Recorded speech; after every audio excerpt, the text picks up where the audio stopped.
তন্দুরি চা খেতে গিয়ে পর্ণা ও সৃজন চায়ের দোকানে অসভ্যতম করা ছেলেটিকে উচিত শাস্তি দিল। বিস্তারিত জানতে সঙ্গেই থাকুন, চ্যানেলটিকে সাবস্ক্রাইব করে রাখুন।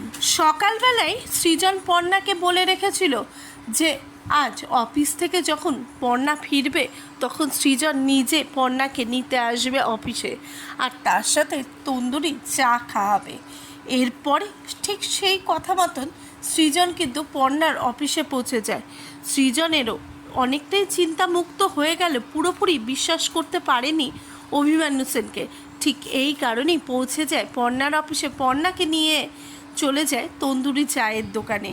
আর সেখানে তারা যখন একসাথে মিলে গল্পগুজব করছিল আর চা খাচ্ছিল, ঠিক সেই সময় কিন্তু ওই দোকানে কতগুলো ছেলে আর মেয়ে আসে, আর তারা সেই চাটা খায়। খেয়ে নিয়ে বলে এত বাজে চা।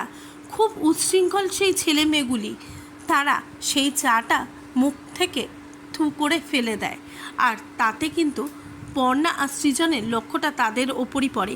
এরপরে তারা সেখান থেকে চলে যেতে চায় টাকা না দিয়ে। তখন দোকানওয়ালা বলে আমার টাকা কোথায় গেল?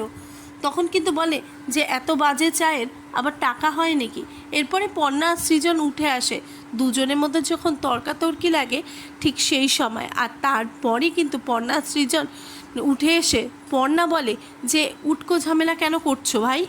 এরপরে কিন্তু সেই ছেলেটি বলে যে আপনার কি, আপনি এত কথা বলছেন কেন? এরপরে সৃজন বলে যে দুঘাত দিলে তাহলে ঠিক হবে। তাহলে শেষ পর্যন্ত কি পর্ণা আর সৃজন ওদের উচিত শিক্ষা দেবে? কি হতে চলেছে সেটি জানতে গেলে চোখ রাখতে হবে জি বাংলার পর্দায়। আর এই বিষয়ে আপনাদের কি মতামত প্লিজ কমেন্ট বক্সে কমেন্ট করে জানাবেন।